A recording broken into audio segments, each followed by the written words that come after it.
Bapa kami yang di surga, terima kasih Tuhan, jikalau Tuhan sudah memberikan kami hidup sebagai manusia, meskipun hidup kami ini begitu singkat.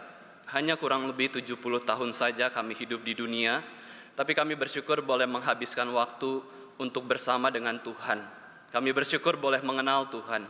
Bahkan kami juga bersyukur boleh berkumpul bersama-sama untuk ibadah, untuk semakin mengenal Tuhan ketika kami di dunia.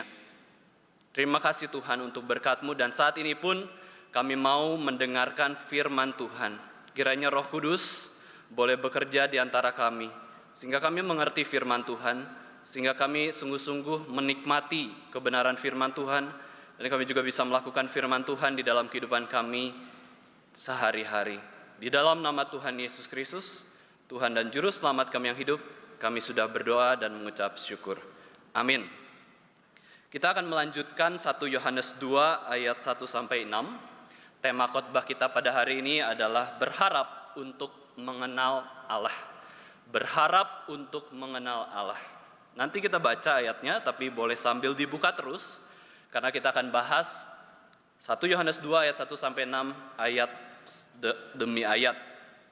Bapak Ibu Saudara sekalian, pada tanggal 19 April tahun 1995, ada bom besar yang meledakkan salah satu gedung pemerintahan di kota Oklahoma, Amerika. Bom besar tersebut menyebabkan kematian 168 orang, 19 di dalamnya adalah anak-anak. 168 orang mati seketika karena bom di gedung tersebut, gedung pemerintahan, dan termasuk 19 anak-anak. Hanya 6 orang pemuda yang selamat, dan diantaranya adalah anak-anak berumur 3 tahun dan 2 tahun, kakak beradik.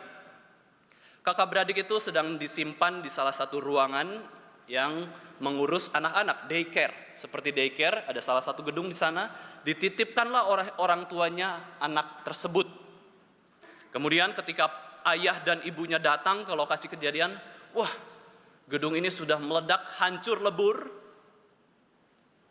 Ayahnya berkata, ini nggak mungkin ada yang selamat. Kalau ya ada yang selamat, itu bonus. Kalau ada yang masih hidup, itu keuntungan, itu nilai tambah. Ternyata 2 anaknya masih hidup. 2 anak dari orang tua ini masih hidup.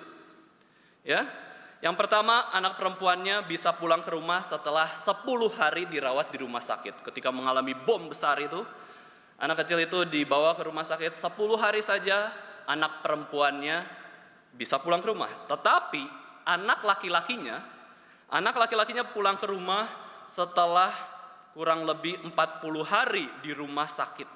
1 bulan di rumah sakit, anak laki-laki tersebut yang masih berusia 3-2 tahun itu mengalami 4 kali operasi dan juga terapi akibat dampak dari bom tersebut. Dan setelah 10 hari, akhirnya anak laki-laki tersebut bisa pulang ke rumah. Kemudian Bapak Ibu Saudara sekalian, dokter tentu ragu ya. Dokter itu ragu, meskipun dia sudah mengoperasi, bisa menyembuhkan anak laki-laki tersebut, tapi dia ragu akan pemulihan anak laki-laki tersebut ke depannya bagaimana. Apakah anak laki-laki itu bisa berjalan kembali? Apakah anak laki-laki itu bisa bicara kembali? Itu dokternya khawatir. Tetapi ayahnya itu mengatakan satu kalimat yang luar biasa, penuh iman dan penuh pengharapan. Ayahnya mengatakan, jika anak saya tidak jadi lebih baik, kami akan tetap sukacita.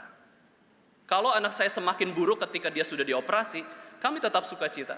Wah, ini perkataan yang menggetarkan. Ini penuh iman, penuh pengharapan, penuh sukacita meskipun menderita. Karena dia tahu menaruh pengharapannya pada siapa. Bukan hanya perkataan kalimat yang singkat itu, dia lanjutkan seperti ini. Bapak Ibu Saudara sekalian, seorang ayah itu mengatakan kalimat kedua yang lebih menggetarkan lagi. Namun anak saya, anak laki-laki saya akan menjadi lebih baik. Akan menjadi lebih baik. Kenapa? Sebab di mana ada kehidupan, di sana ada pengharapan. Sebab di mana ada kehidupan, di situ ada pengharapan. Kalau dia masih hidup, ada pengharapan. Kalau sudah mati, ya sudah selesai. Tugasnya sudah selesai. Tidak usah ditangisi berlarut-larut. Namanya juga sudah mati. Sudah di surga. sudah di hidup yang kekal. Tapi kalau ada masih kehidupan, itu berarti ada pengharapan. Bapak Ibu Saudara sekalian, pengharapan membuat kita bersemangat menjalani kehidupan. Ya, pengharapan membuat kita berpikir positif. Betapa perlunya setiap manusia berdosa memilih pengharapan pada Tuhan, memiliki pengharapan di dalam Tuhan. Seseorang mengatakan, hope is the physician of each misery. Pengharapan adalah dokter dari setiap kesengsaraan. Ada sengsara, ada penyakit, ada kesulitan, ada penderitaan. Dokternya selain dokter manusia, dokternya itu pengharapan. Obatnya apa? Pengharapan. Pengharapan itu ada keberanian, ada iman, ada sukacita. Kitab Amsal mengatakan hati yang sukacita di dalam Tuhan, obat yang manjur. Hari ini kita akan belajar 4 pengharapan dari rasul yang sudah tua, yaitu Rasul Yohanes ketika menulis 1 Yohanes ini. Rasul yang betul-betul berharap kepada jemaat Kristen, kepada setiap anak-anak Tuhan. Bapak Ibu Saudara sekalian, apa arti menjadi tua? Menjadi orang tua, menjadi tua artinya kita punya pengharapan. Kita akan memiliki banyak pengharapan, khususnya kalau kita sudah jadi kakek nenek.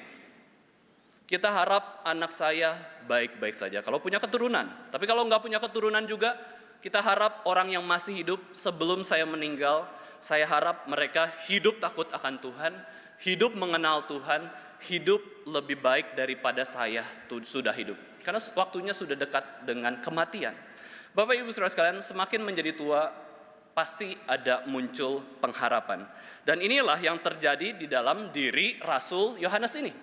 Rasul Yohanes yang sudah tua berharap sesuatu kepada orang-orang Kristen yang masih muda-muda, yang masih hidup. Dia sudah akan mati, sudah tua. Mau berharap apa lagi? Maka pengharapannya ditaruh kepada orang-orang yang masih hidup. Rasul Yohanes memiliki pengharapan kepada para pembaca suratnya, yaitu agar hidup serupa dengan Kristus. Hidup serupa dengan Kristus. Dan ini juga yang Yohanes harapkan dalam kehidupan anak-anak Tuhan, yaitu kita, Bapak Ibu Saudara sekalian.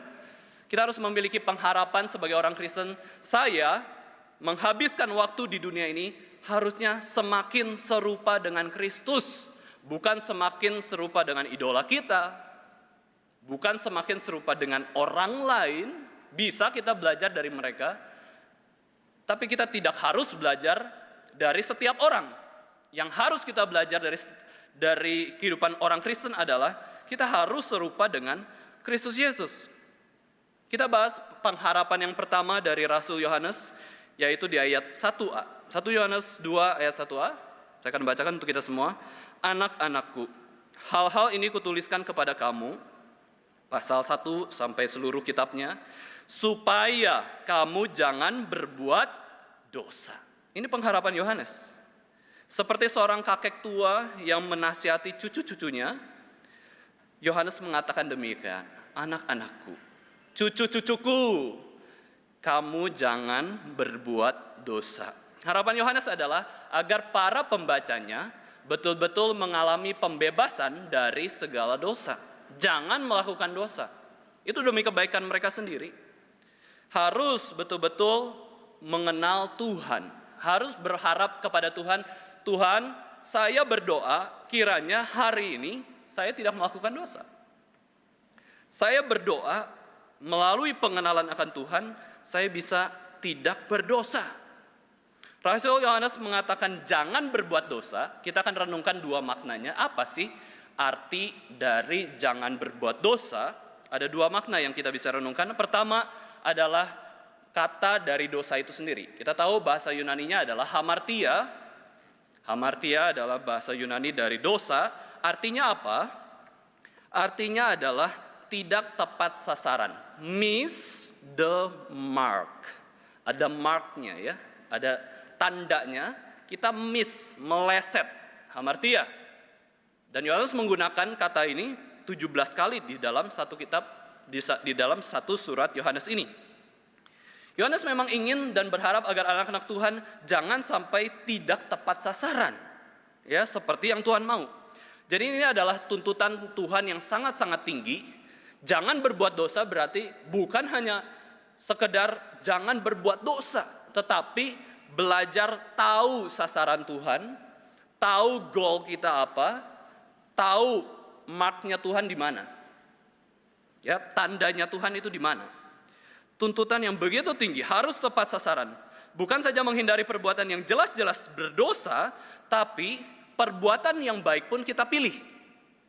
Perbuatan yang baik kita pilih, yang Tuhan mau yang mana? Di antara seluruh banyak pilihan perbuatan baik. Wah, ini betul-betul sulit mengikuti tuntutan Tuhan ini. Menghindari hal yang jelas-jelas salah, misalkan gak mau ibadah, itu mudah. Itu salah, itu berdosa. Tetapi untuk memilih ibadah online atau ibadah fisik, Tuhan maunya kita yang mana? It's not easy.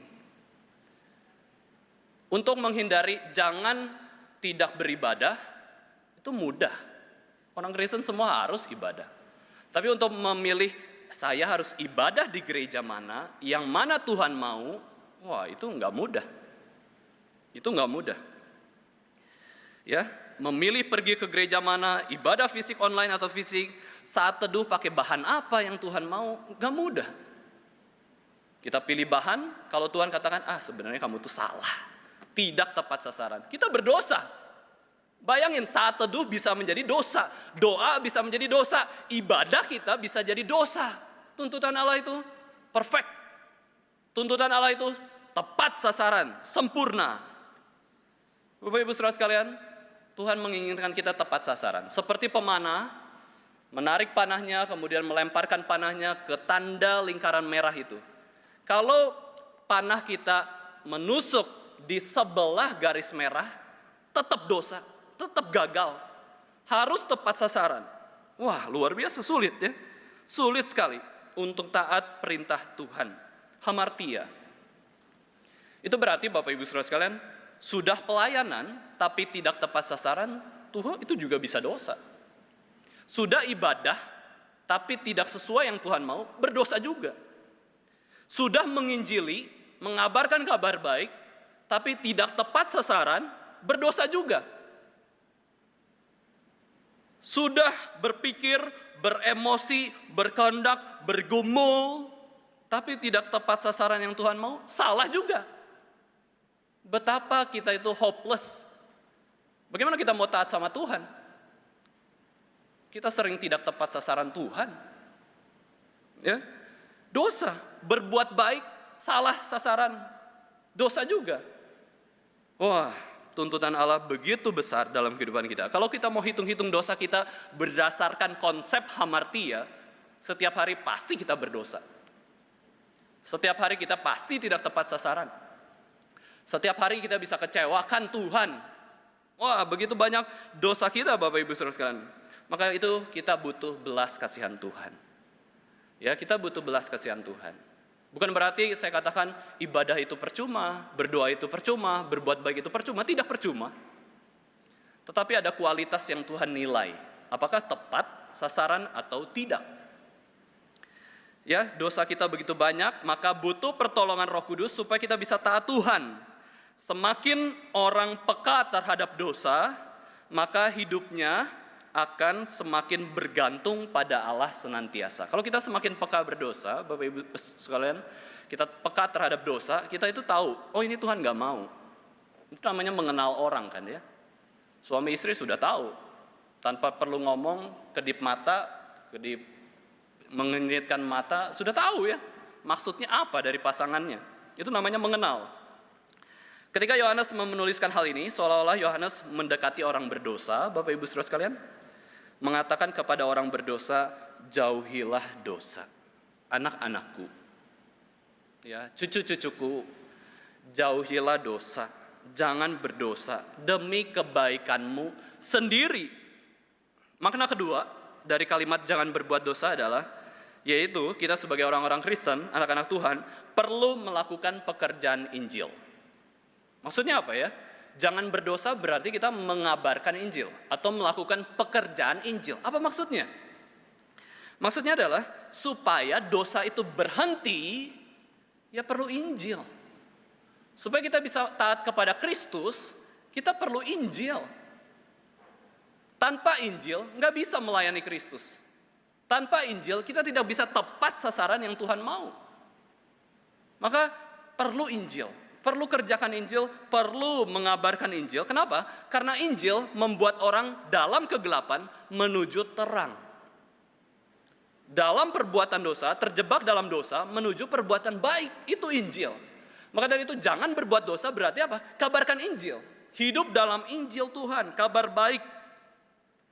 Ya, bicara soal penginjilan, bicara soal kuasa Injil juga. Kuasa Injil membuat orang dari tidak percaya Kristus menjadi percaya kepada Kristus. Itu Injil. Maka penting sekali untuk mengabarkan Injil. Supaya apa? Supaya kita tidak berdosa, orang lain tidak berdosa. Sebelum ada Injil, tidak tepat sasaran terus. Bagaimana mau melakukan sesuatu kepada Tuhan yang tidak dikenal?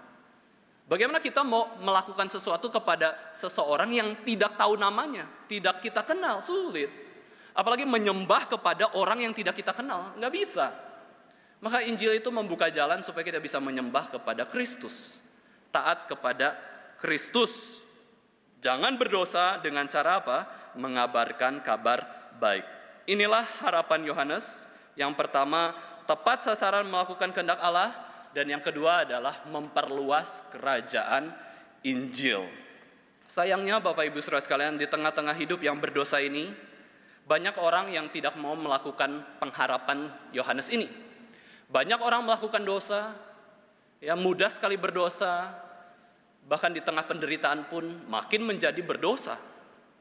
Baik orang Kristen maupun non-Kristen, kita lemah. Kenapa? Karena dunia selalu menarik kita untuk melakukan dosa. Sedangkan Tuhan selalu menarik kita untuk melakukan ketaatan. Dunia ini menarik kita untuk terus senantiasa berdosa. Di masa pandemi, bukankah perbuatan dosa makin aneh-aneh, Bapak Ibu Saudara sekalian? Di masa pandemi Corona, ada kasus korupsi bantuan sosial COVID. Kasus korupsi, ya, bantuan sosial COVID. Di dalam pandemi ada penimbunan masker, penimbunan oksigen. Yang jual masker, yang jual oksigen karena langka, dimahalin. Apa itu? Dosa. Apa itu korupsi? Dosa. Tidak peduli protokol kesehatan, lalai untuk menjaga kesehatan diri dan orang lain, terlalu pede bahwa dirinya itu antivirus corona, dosa. Nggak ada yang antivirus corona. Semua itu dosa, terlalu banyak dosa ya di dalam kehidupan kita. Orang yang sakit corona seenaknya jalan-jalan keluar, menyebar virus corona. Ya dosa itu juga. Terlalu banyak dosa di dalam dunia ini. Dosa-dosa yang muncul di saat pandemi begitu banyak. Tetapi ingat Bapak Ibu Saudara sekalian, pengharapannya apa? Perbuatan baik di masa pandemi pun begitu limpah. Kita bisa katakan bahwa jika semua manusia belajar untuk tidak berdosa, itulah solusi menghadapi pandemi. Solusi menghadapi pandemi adalah jangan berbuat dosa. Pandemi akan reda jika manusia tidak berbuat dosa. Pasti. Itu seperti kita meredakan murka Allah. Wah, Tuhan marah sama saya, ampuni aku Tuhan. Bertobat, jangan buat dosa lagi. Itu sudah meredakan murka Allah. Pandemi ini juga sama. Bagaimana cara menghadapi pandemi? Jangan berbuat dosa. Pandemi pasti reda ketika kita semua orang kompak, jangan berbuat dosa. Itu pengharapan yang pertama dari Rasul Yohanes. Yang kedua adalah pengharapan yang dijelaskan oleh Rasul Yohanes, yaitu milikilah pengenalan akan Allah. Yang pertama, jangan berbuat dosa. Yang kedua, milikilah pengharapan mengenal Allah. Siapakah Allah itu? 1 Yohanes 2 ayat 1b, saya bacakan. Namun jika seseorang berbuat dosa, kita mempunyai seorang pengantara pada Bapa, yaitu Yesus Kristus yang adil. Bapak Ibu Saudara sekalian, ini penghiburan yang besar dari Yohanes mengatakan, namun jika ada yang berbuat dosa. Pengharapan pertama adalah jangan berbuat dosa. Tapi Yohanes katakan, kalau ada yang berbuat dosa, milikilah pengharapan untuk mengenal Allah. Solusi ketika sudah kita jatuh ke dalam dosa adalah mengenal Allah.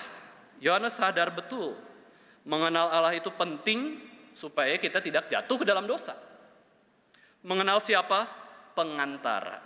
Pengantara kepada Allah yaitu Yesus Kristus. Memang sulit ya Bapak Ibu Saudara sekalian, kita sulit mengalahkan dosa, mematikan dosa. Setiap hari kita bergumul di dalam dosa.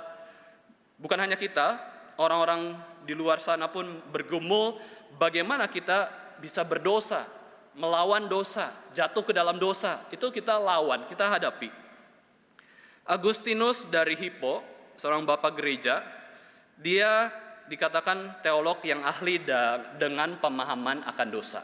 Wah, satu teolog yang masih kita pelajari sampai hari ini adalah Agustinus. Dia ahli soal pemahaman akan dosa.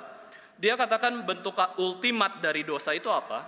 Bentuk ultimat dari dosa adalah pride and lust. Kesombongan, arogansi, dan juga hawa nafsu kedagingan.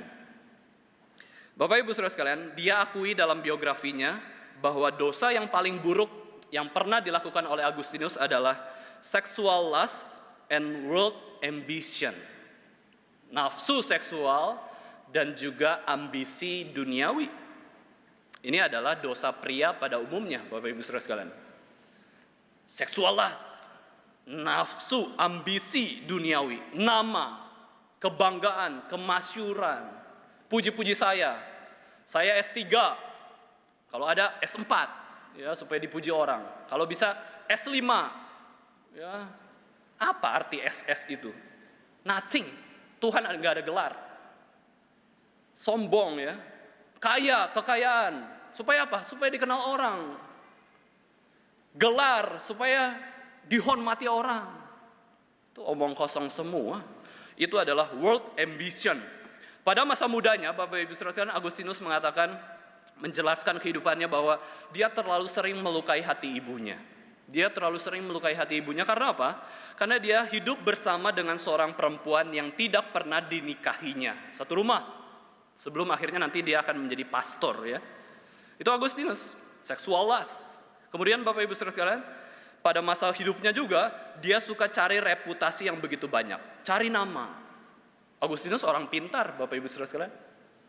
Ya, Agustinus itu orang pintar, pintar ngajar, pintar Alkitab. Dia mati-matian belajar supaya dihormati orang. Itu adalah semua pergumulan dalam dosa. Ya, kita sulit untuk lepas dari dosa. Maka solusi dari melawan dosa apa? Mengenal Allah. Milikilah pengenalan akan Allah, berpengharapanlah pada Allah. Itulah solusi dalam mengatasi dosa yang merintangi kehidupan kita. Mengenal Allah. Rasul Yohanes yang sudah tua ini mengerti bahwa untuk mematikan dosa itu tidaklah mudah. Perlu perjuangan. Perlu senjata pemungkas. Apa senjata pemungkas untuk melawan dosa, Bapak Ibu Saudara sekalian? Bukan cara-cara, metode-metode ya yang begitu banyak daftarnya, bukan. Jurus pemungkas kita melawan dosa adalah mengenal Allah. Milikilah pengenalan akan Allah. Ini adalah solusi dosa. Ada dua perspektif pengenalan akan Allah yang Yohanes ajarkan di dalam ayat ini, Bapak Ibu Saudara sekalian. Yang pertama adalah Yesus Kristus adalah seorang pengantara yang adil. Pengantara ini dapat kita mengerti definisinya adalah helper, advocate, mediator. Yesus itu penolong kita. Pribadi yang paling ingin kita tidak berdosa adalah Yesus Kristus. Bukan orang tua kita, bukan kekasih kita, bukan keluarga kita. Pribadi yang paling ingin kita jangan berdosa, jangan bohong, jangan berzina, jangan mencuri. Hormati orang tua. Itu adalah Yesus Kristus. Dan dia adalah penolong, helper. Dia akan menolong kita untuk taat. Kita tidak bisa taat seorang diri, Bapak Ibu Saudara sekalian. Kita lemah, kita berdosa. Kita butuh penolong, yaitu juru selamat kita, supaya kita bisa memperoleh kebebasan dari segala dosa. Yesus pernah katakan dengan lembut sekali, marilah kepadaku yang letih lesu dan berbeban berat. Aku akan memberikan kelegaan kepadamu. Bapak Ibu Saudara sekalian, letih lesu berbeban berat bisa dialami orang Kristen karena apa? Karena dia terjebak terus dalam dosa. Ini yang mungkin tidak dialami oleh orang-orang yang belum kenal Kristus. Orang Kristen bisa stres kalau dia berdosa terus. Karena dia orang Kristen. Orang Kristen bisa letih lesu. Hari ini aku berdosa, besok berdosa lagi. Besok lagi berdosa. Siapa aku ini? Yesus katakan, marilah datang kepadaku, orang Kristen yang penuh dosa, yang letih lesu, berbeban berat, aku akan memberikan kelegaan kepadamu. Yesus adalah Tuhan yang bisa kita andalkan. Yesus berjanji demikian. Yesus juga adalah pengantara kita, mediator yang membawa kita kepada Allah. Apa tugas mediator, Bapak Ibu Saudara sekalian? Yesus saat ini di surga. Dia sedang berdoa syafaat untuk kita. Supaya apa? Jangan berdosa. Supaya apa? Mengenal Allah. Ya, Yesus berdoa syafaat di surga supaya kita tidak berbuat dosa. Yesus meminta kemurahan hati Allah untuk mengampuni dosa kita juga, supaya kita tidak melakukan dosa. Ya, supaya kita kenal Allah. Ayat 2, 1 Yohanes 2, ya 1 Yohanes pasal yang ke-2, ayat yang kedua. Dan ia adalah pendamaian untuk segala dosa kita, dan bukan untuk dosa kita saja, tetapi juga untuk dosa seluruh dunia. Ini adalah pengenalan akan Yesus Kristus yang kedua. Selain Yesus adalah penolong pengantara kita, Yesus juga adalah pendamaian kita. Bahasa Inggrisnya adalah He is the propitiation for our sins. Propisiasi ini istilah yang tidak kita kenal di dalam bahasa Indonesia, kurang kita tahu ya. Apa sih propisiasi? Propitiation itu apa? Itu artinya adalah meredakan murka Allah. Bapak Ibu Saudara sekalian, amarah kita ini bisa kita redakan sendiri, ya, bisa kita kendalikan. Tapi kadang-kadang kalau kita sudah marah, kita tidak bisa mengendalikannya. Kita keluar dengan kata-kata kasar, suara yang begitu keras, ya, atau kekerasan fisik yang begitu besar. Itu kenapa? Kita ingin amarah kita itu reda. Solusi manusia yang marah atau murka itu bukan di dalam praktek-praktek seperti itu. Itu menyakiti. Ya, kemarahan kita itu Alkitab katakan tidak mengerjakan segala yang baik. Karena kalau kita murka, adanya sakit hati. Ya, maka kita bawa kemarahan kita kepada siapa? Bapak Ibu Saudara sekalian? Jangan kepada suami atau istri kita. Sakit hati dia. Ya. Kita bawa kepada Yesus Kristus. Dia yang bisa meredakan murka Allah, dia juga yang bisa meredakan murka kita. Murka Allah saja Yesus redakan. Apalagi murka kita yang sederhana, yang penuh dengan dosa. Yesus bisa meredakan murka Allah. Itulah arti propisiasi. Yesus meredam murka Allah, mendamaikan kita dengan kematiannya di atas kayu salib. Yesus tanggung murka Allah, supaya kita bisa selamat, supaya kita tidak dimarahi Allah. Sekali lagi, bukan berarti saya katakan kita tidak boleh marah. Patong sering katakan, daripada kamu dimurkai Tuhan, mending saya yang marah. Marahnya saya ini masih cukup lembut gitu ya, maksudnya kita belajar marah. Marah yang kudus, marah yang lembut, marah yang penuh kasih. Ya, contohnya apa? Patong suka contohkan juga. Seorang ibu yang memukul anaknya dengan keras, pakai rotan. Tetapi seorang ibu juga yang menangis karena dia memukul anaknya. Itu kemarahan yang penuh kasih, ya. Kemarahan yang begitu mengasihi pribadi. Nah, di sini kita belajar Yesus itu meredakan murka Allah. Dengan cara apa? Dengan menanggung hukuman dosa kita. Itulah sebabnya kita memperoleh kedamaian. Karena Yesus redakan amarah. Apa sih yang membuat murka Tuhan itu reda, Bapak Ibu Saudara sekalian? Apa yang membuat murka Allah itu reda? Oke lah, hukuman manusia di neraka Tuhan udah reda. Solusinya adalah percaya kepada Yesus, masuk surga. Maka Alkitab katakan tidak ada penghukuman bagi orang yang di dalam Kristus. Maksudnya penghukuman di dalam neraka. Kita sudah bebas, kita sudah lepas, nggak ada kita akan masuk neraka. Itu orang Kristen. Tetapi apakah sehari-hari berarti nggak ada penghukuman? Enggak, Allah bisa hukum kita. Dan bagaimanakah kita meredakan amarah Tuhan supaya Tuhan jangan hukum saya terlalu keras? Caranya bagaimana? Caranya adalah waktu Tuhan murka di zaman Nuh, dia melihat Nuh dan keluarganya, Allah terhibur.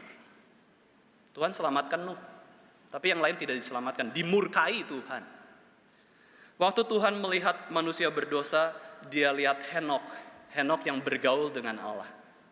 Tuhan terhibur. Waktu Tuhan melihat manusia berdosa, Tuhan lihat Nabi Elia, Nabi Elisa, Tuhan terhibur. Nah, bagaimana kita meredakan murka Allah? Ya jangan berbuat dosa.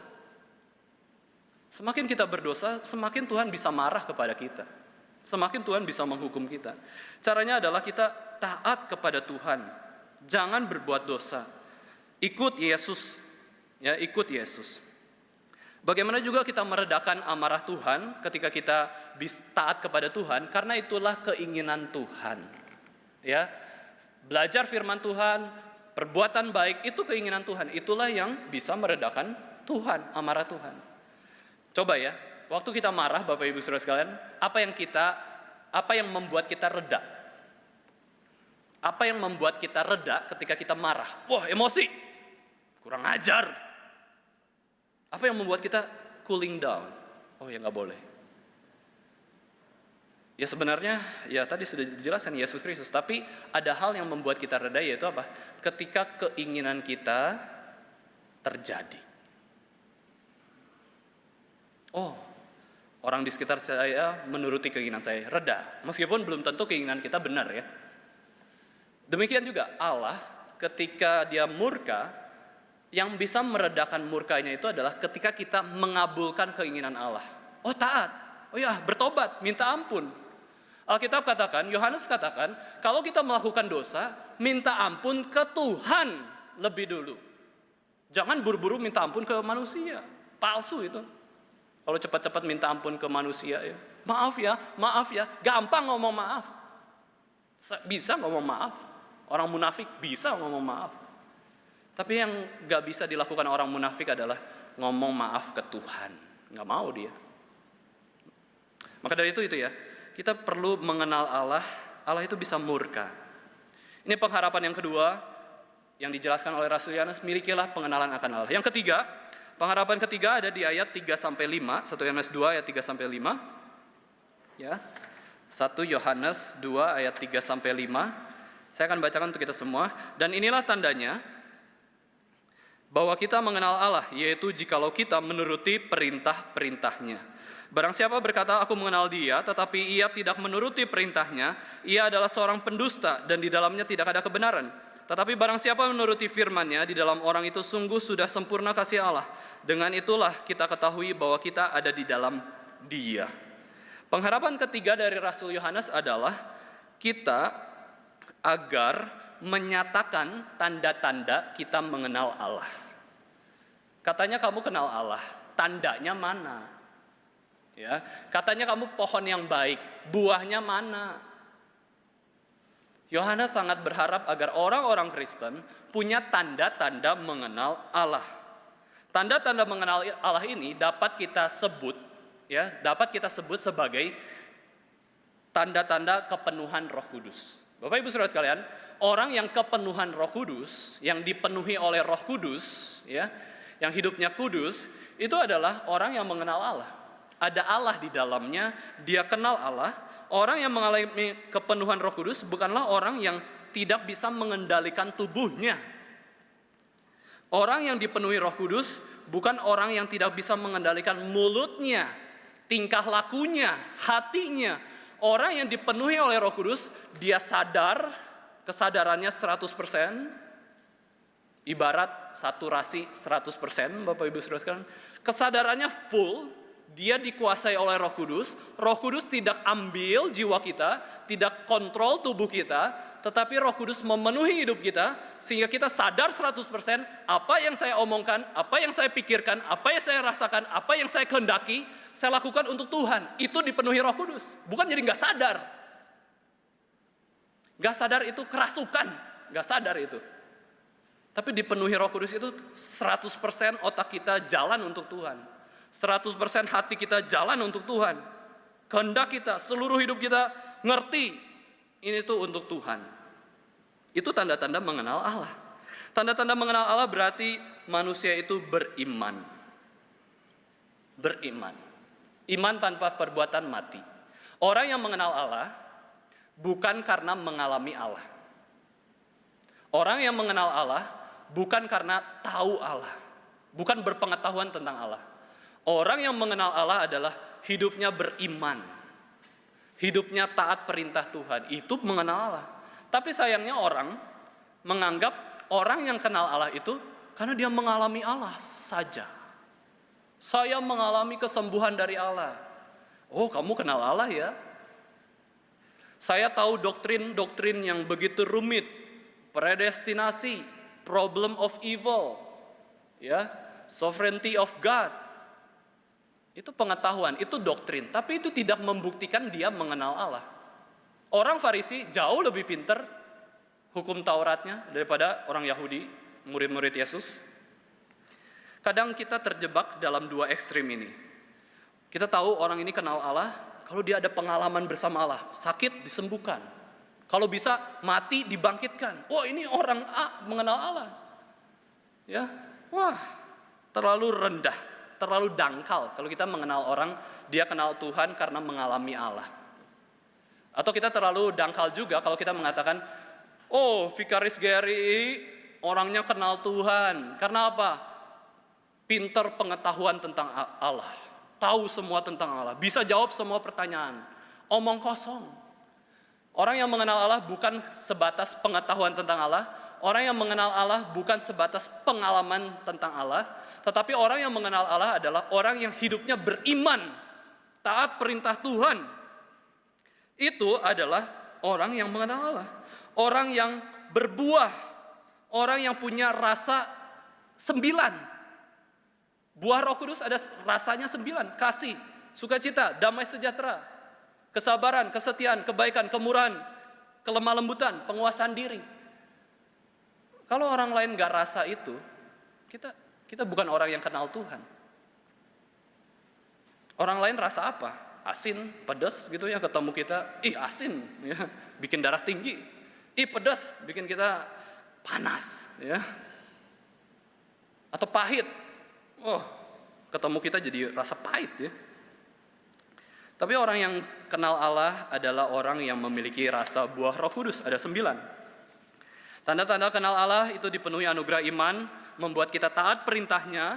Tanda-tanda kepenuhan Roh Kudus adalah hidup yang beriman, buah pertobatan. Bukan mujizat, bukan bahasa roh, bukan meramal masa depan, melainkan hidup yang taat pada perintah-perintahnya. Keeping His commandments, menjaga perintah-perintahnya. Ada 2 hukum yang kita tahu. Perjanjian Lama mengajarkan hukum Taurat Musa. Perjanjian Baru mengajarkan hukum kasih Yesus Kristus. Sudah jalankan belum? Ya. Kalau sudah jalankan, kita bisa dikatakan kita sudah mengenal Allah. Hukum Taurat Musa bentuk kasih kepada Allah maupun sesama. Hukum kasih Yesus Kristus bentuk mengasihi Allah dan sesama seperti kita mengasihi diri kita sendiri. Barang siapa menuruti firman-Nya di dalam orang itu sungguh sudah sempurna kasih Allah. Bapak Ibu Saudara sekalian, kalau kita menjalankan kasih, Tuhan puji kita. Ya, jangan cari pujian dari manusia. Wah, pinter ya ngajarnya, khotbahnya. Pinter ya pelayanannya. Gak usah cari pujian dari manusia. Yang harus kita cari adalah pujian dari Allah. Dan ketika kita jalankan kasih, ketika kita taat perintahnya, Tuhan puji kita. Buktinya apa? Di sini.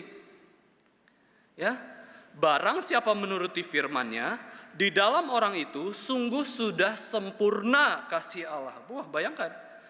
Ya, kasih Allah sudah sempurna dalam diri kita kalau kita jalankan kasih.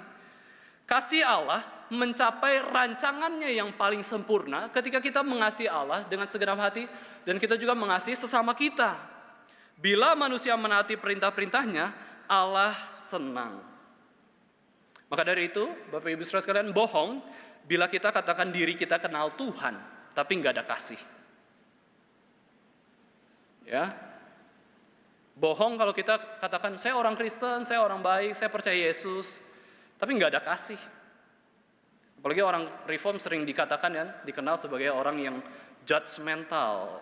Judgmental itu bukan orang yang penuh kasih, itu orang penuh pengadilan, penghakiman. Wah, tidak ya. Tuhan mengatakan kasihilah Allahmu dan sesamamu. Bukan hakimilah Allahmu dan hakimilah sesamamu. Bukan. Meskipun dalam kasih kita bisa menghakimi orang dengan tepat, menegur orang dengan tepat, itu oke. Tapi kalimatnya bukan itu. Hukum terutama adalah kasihi Allah dan kasihi sesamamu. Ya, jangan katakan kita orang Kristen sebelum kita mengenal dan melakukan kasih Allah. Pengharapan yang terakhir yang kita bahas pada hari ini adalah pengharapan yang keempat dari Rasul Yohanes, yaitu apa? Agar orang Kristen bisa mengimitasi Yesus Kristus. Kewajiban etis atau moral orang Kristen bukanlah sekedar hukum Taurat ya. Tetapi kewajiban moral kita itu adalah serupa dengan Yesus Kristus. Kita punya pola, kita punya idola, kita punya teladan terbaik, yaitu Yesus Kristus. Yesus Kristus, mengimitasi Yesus Kristus. Itu di ayat yang ke-6. Mari kita baca bersama-sama ayat yang ke-6 ini. 1 Yohanes pasal yang ke-1 ayat yang 1 Yohanes 2 ayat yang ke-6. Kita baca bersama-sama. 1, 2, 3. Barang siapa mengatakan bahwa ia ada di dalam Dia, ia harus hidup sama seperti Kristus telah hidup. Oke ya. Ia ada atau tinggal di dalam Dia, ia harus atau wajib ya, hidup sama seperti Yesus. Bahasa Inggrisnya, you must walk in the same way in which He walked. Kamu harus jalan seperti Yesus berjalan. Itulah orang Kristen ya. Yohanes mengharapkan kita tuh mengikuti teladan Yesus. Bukan teladan pendeta kita. Bukan teladan orang tua kita. Bukan teladan sahabat baik kita. Yang utama adalah teladan Yesus Kristus. Patung boleh kita teladani. Tapi yang utama adalah Yesus Kristus. Orang tua boleh kita teladani, hamba Tuhan boleh kita teladani, kita ikut contoh mereka. Tapi yang paling utama adalah teladan Yesus Kristus, mengimitate of Christ ya, mengimitasi Yesus Kristus. Kita tahu bahwa semakin manusia menyembah sesuatu, dia akan semakin menjadi apa yang dia sembah. Maka dari itu, hati-hati dengan idola kita ya. Idola kita siapa? Nanti kita jadi serupa dengan dia. Tidak boleh ya. Idola kita yang pertama adalah Yesus Kristus. Maka yang utama kita harus serupa dengan Yesus Kristus, jangan dengan yang lain. Orang Kristen tidak diminta untuk meneladani setiap orang. Tetapi orang Kristen semuanya diminta untuk meneladani Yesus Kristus, meniru Yesus, hidup seperti Yesus sudah hidup. Tetapi bukan berarti sama plek kayak Yesus Kristus ya, sama. Rambut orang Yahudi zaman dulu kayak gimana? Agak keriting, pendek, karena padang gurun panas. Lah, bukannya rambut Yesus panjang ya? Di foto-foto kan rambut Yesus panjang. Ya itu mungkin sudah dimodifikasi ya. Tapi rambut Yesus orang Palestina itu ya pendek. Bahkan keriting-keriting gitu ya. Bahkan enggak seganteng foto yang Tuhan Yesus yang kita lihat, enggak. Biasa aja, muka Yesus enggak ganteng-ganteng amat, biasa aja. Berarti kita harus gak ganteng-ganteng amat ya, harus kriwil-kriwil gitu ya. Enggak lah. Agustinus, Bapak Gereja mengatakan suka memberi bercandaan seperti ini. Hidup seperti Yesus hidup itu bukan berarti para pengikut Yesus Kristus harus berjalan di atas air seperti Yesus, membangkitkan orang mati, menyembuhkan orang sakit. Itu bukan, itu meniru Yesus yang salah. Tapi menjadi serupa dengan Yesus itu prinsip hidupnya, kasihnya seperti apa. Bukan pakaiannya harus seperti Yesus ya. Bukan. Tapi meneliti atau meneladani apa yang Yesus kerjakan, kasihnya. Bapak Ibu Saudara sekalian, Kewajiban etis orang Kristen adalah menjadi disciple of Christ, menjadi murid Kristus. Kita itu sekolahnya yang utama bukan sekolah kita atau kampus kita. Sebagai orang Kristen, sekolah kita adalah sekolah Yesus Kristus, kurikulum kita adalah kurikulum Yesus Kristus, pelajaran kita adalah 9 rasa buah Roh Kudus.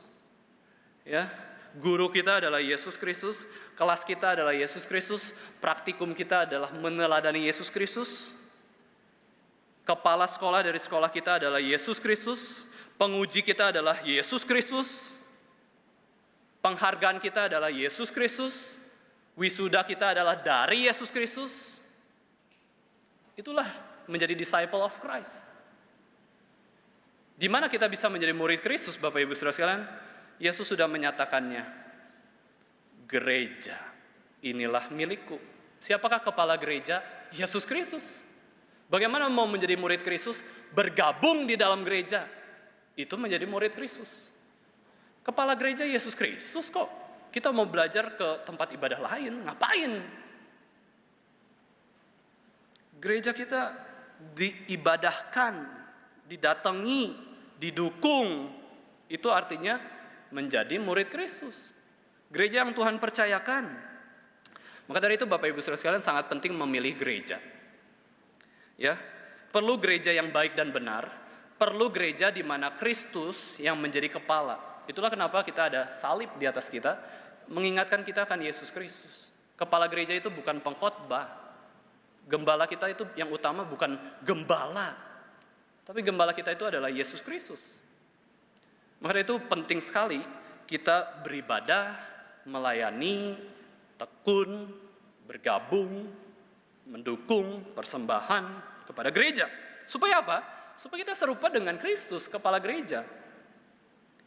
Saya bisa katakan Bapak Ibu Saudara sekalian, memilih gereja itu lebih penting daripada memilihkan anak kita untuk sekolah di mana atau memilih pasangan hidup. Kenapa? Yang dipertaruhkan waktu kita soal memilih gereja adalah hidup kita serupa dengan siapa. Salah pilih gereja, bisa-bisa kita tidak serupa dengan Kristus. Katanya orang Kristen. Tapi kok serupa dengan dukun? Katanya orang Kristen. Kok serupa dengan bos? Bukan pelayan? Katanya orang Kristen. Kok kayak pembantu? Ya, gak mau melayani, gak mau memimpin, hanya mau disuruh-suruh aja. Hati-hati. Menjadi orang Kristen berarti serupa dengan Kristus. Ada melayani, ada memimpin. Ada mengasihi, ada menegur. Ya, ada memberitakan firman, ada berdoa. Itu Yesus Kristus. Bapak Ibu Saudara sekalian, pengharapan Yohanes, anjuran Yohanes, perintah Yohanes sama dengan perintah yang sudah Yesus ucapkan sendiri di dunia. Yaitu kita baca Yohanes 13 ayat 15. Mari kita baca dengan suara yang keras. Kita baca bersama-sama Yohanes 13 ayat yang ke-15.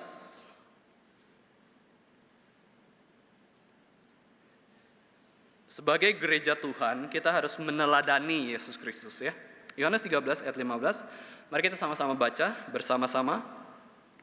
Sebab aku telah memberikan suatu teladan kepada kamu, supaya kamu juga berbuat sama seperti yang telah kuperbuat kepadamu. Yesus ngomong demikian. Aku sudah beri teladan, supaya kamu melakukan apa yang sudah kulakukan kepada kamu. Konteks Yesus ngomong ini adalah Yesus membasuh kaki murid-muridnya. Gak ada guru yang membasuh kaki murid sepanjang zaman, hanya kejadian itu aja. Adanya apa? Guru dibasuh kakinya oleh muridnya. Tapi Yesus memberikan teladan. Ini teladan apa Bapak Ibu Saudara sekalian? Yesus memberikan teladan melayani, membasuh kaki murid-muridnya. Yesus tidak berdosa, Yesus melayani. Kita yang berdosa harus melayani. Yesus yang gak berdosa aja melayani ya. Apalagi kita, harusnya ini privilege, kita boleh beribadah. Privilege, hak istimewa, kita boleh melayani Tuhan. Kalau perlu kita cari pelayanan, minta pelayanan. Minta ke pendeta kita, ada pelayanan apa yang saya bisa kerjakan di gereja? Minta ke pengurus, apa yang saya bisa bantu? Apalagi kalau udah menyadari hidup kita sementara ya, layani Tuhan. Salah satunya di gereja. Dan yang utama di gereja. Boleh pelayanan di luar gereja, it's okay, no problem. Tapi hati-hati, di luar gereja, apakah kepalanya Yesus Kristus? Waktu kita pelayanan di luar gereja, apakah kepalanya Yesus Kristus? Jangan-jangan kepalanya adalah orang.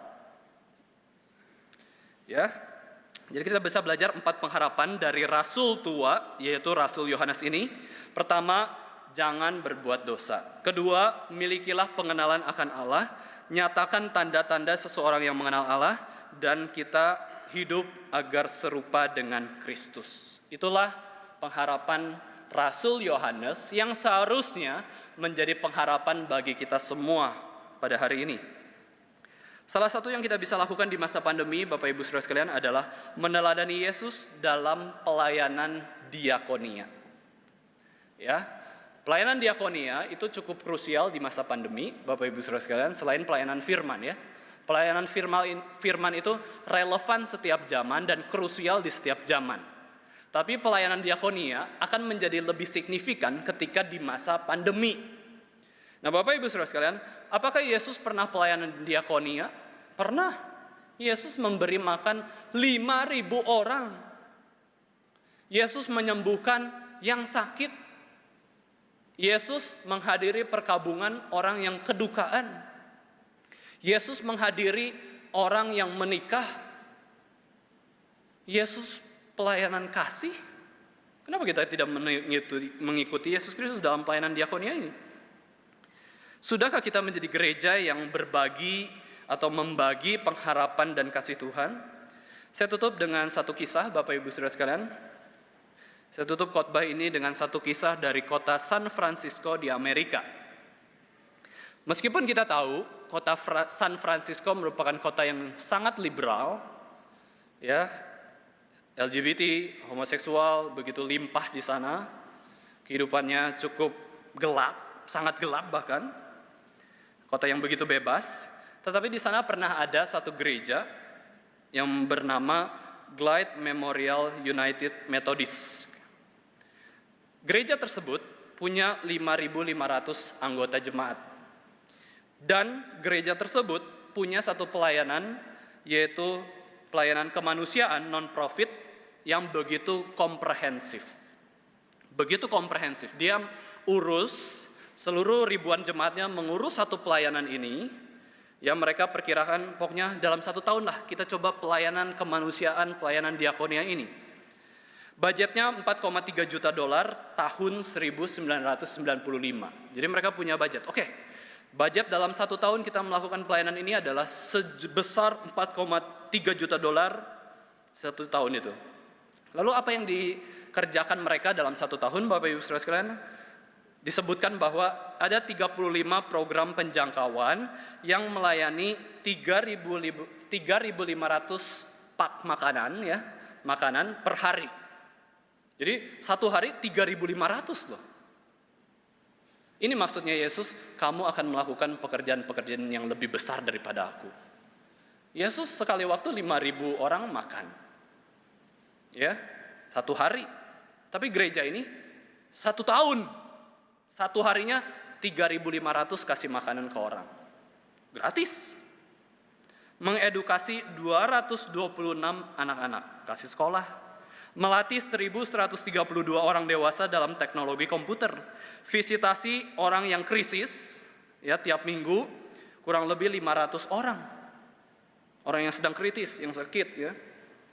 Menawarkan pekerjaan workshop kepada 220 peserta, menyediakan pelayanan kesehatan untuk perempuan sampai 1.500 orang dalam 1 bulan. Orang bertanya, bagaimana mungkin bisa jalankan pelayanan itu? Itulah kekuatan gereja, Bapak Ibu Saudara sekalian. Jangan remehkan gereja. Bagaimana bisa melayani, habiskan $4,2 juta 1 tahun, menjadi berkat untuk ribuan, bahkan puluhan ribu orang. Direktur dari program pelayanan ini ditanya, Pak, kenapa? Kok nggak capek sih melayani? Kok nggak burn out sih pelayanan? Kami aja seminggu sekali pelayanan capek, ya. Kita bersyukur ada teladan, ya, GRI Yogyakarta 1 bulan full ada orang yang diam di pengisian oksigen, nggak capek. Saya kemarin juga ya sempatlah 1 hari ya, 1 hari Senin, itu hari Senin lalu betul. 1 hari dari pagi sampai sore ya cukup capek. Tidurnya nyenyak ya. Kalau capek itu tidur nyenyak, sebenarnya makin sehat juga. Jangan pikir kita capek itu makin sakit ya. Kalau kita hati gembira, layani Tuhan, lelah, cukup tidurnya, sehat, makin sehat. Nah, Bapak Ibu Saudara, bagaimana tidak burn out waktu pelayanan? Ya, bagaimana khususnya para pengurus? Pengurus di GRI Solo sedikit, ya, hanya sedikit. Bagaimana supaya tidak burn out? John Miri Kitani, itu namanya direkturnya, pemimpinnya, ketuanya dari pelayanan tersebut mengatakan, saya sungguh percaya orang yang ngantri untuk makan siang, yang mungkin orangnya tuh nggak enak, ya sembarangan, kotor, bau, itu adalah orang yang bisa mengetuk pintu hati saya dan bisa memberikan hal baru untuk saya. Ini hatinya besar sekali. Dia bisa belajar kepada setiap orang yang hadir. Siapapun yang datang, bisa dilihat, belajar sesuatu, hal yang baru. Itulah yang menjadi kekuatan. Kita mengasihi orang. Kasih itu powerful, sangat powerful. Terus dia lanjutkan lagi, kalau kalian pikir bisa menyelamatkan orang, kalian akan kehabisan tenaga dalam pelayanan ini. Kalau kalian pikir kalian melayani bisa selamatkan orang, hidupnya jadi berubah, hidupnya jadi lebih baik, kalian capek. Karena pengharapan itu tuh mungkin pengharapan yang palsu. Tetapi si Miri Kitani ini mengatakan bahwa yang kita lakukan di sana, pelayanan yang kita bisa lakukan di sana adalah bukan membuat orang itu menjadi kehidupannya bagus, selamat, sempurna, tidak. Kita hanya memberi secercah pengharapan. Secercah pengharapan di tengah dunia yang penuh dengan dosa. Glimmer of hope. Sedikit cercah pengharapan. Oh, ada orang baik toh. Ada orang yang mengasih makanan dengan gratis. Oh, ada yang mau mengajari saya teknologi komputer, melatih saya gratis. Itu cuma kasih secercah pengharapan. Bukan membuat kehidupannya berubah drastis, tidak. Kalau kita berharap orang itu akan berubah drastis ketika datang sekali ke GRII, capek. Ya. Langsung tahu teologi reform, langsung rajin beribadah, langsung rajin pelayanan, capek, burn out. Tapi kalau kita posisinya adalah kita sedikit memberi pengharapan saja. Yang penting dia punya pengharapan, dia punya kasih, dia punya sukacita, meskipun hanya makan itu 30 menit, tapi dia sukacita. Kita kasih sedikit pengharapan. Demikian juga orang Kristen, Bapak Ibu Saudara sekalian, kita belajar taat perintah Allah, mengasihi Allah, kita dapat memberikan pengharapan kepada orang-orang yang belum kenal Allah. Mungkin bukan pengharapan yang begitu besar ya. Mungkin bukan pengharapan yang begitu besar kita kasih ke orang, tapi secercah harapan untuk mereka. Itu sudah baik. Itu sudah sangat baik. Bukan saja kita berharap kepada Allah dalam melayani Allah, tapi juga kita bisa memberikan secercah harapan kepada orang lain yang sedang putus asa, yang sedang sakit, yang sedang menderita, yang sedang kesulitan. Kita nggak bisa mengubah kehidupan orang sampai luar biasa baik, itu hanya Tuhan yang bisa buat. Kita ini hanya memberikan secercah harapan saja. Marilah Bapak Ibu Saudara sekalian, kita senantiasa untuk berharap kepada Kristus, menjadi teladan bagi orang lain dalam memiliki pengharapan yang benar. Berharap untuk semakin menjauhi dosa, berharap untuk semakin mengenal Allah, berharap untuk dekat dengan Allah, semakin memiliki tanda-tanda orang mengenal Allah, dan semakin serupa dengan Kristus. Itulah pengharapan orang Kristen. Amin. Mari kita berdoa. Tuhan Bapa kami yang di surga, kami bersyukur pada pagi hari ini kami boleh belajar kembali firman-Mu. Kami sadar Tuhan, hidup sebagai manusia berdosa pada dasarnya kami sudah tidak ada pengharapan lagi untuk mendapatkan segala hal yang baik. Tapi kami bersyukur ketika kami hari ini boleh beribadah, boleh menikmati segala yang baik dari Tuhan, itu karena Tuhan memberikan pengharapan yang baik di dalam kehidupan kami. Dan kiranya Tuhan boleh tolong kami, supaya kami memiliki pengharapan yang benar, pengharapan yang sejati di dalam Kristus. Bukan saja itu Tuhan, ajar kami juga menjadi pengharapan bagi orang lain yang membutuhkan. Berikanlah kemampuan kepada kami untuk memberikan secercah harapan kepada orang-orang di sekitar kami yang sedang kesulitan, yang sedang menderita. Tolonglah kami Tuhan, supaya di dalam jalan kehidupan kami bisa terus mengikuti jalan Kristus. Di dalam nama Tuhan Yesus Kristus, Penebus dan Juru Selamat kami yang hidup, kami sudah berdoa. Amin.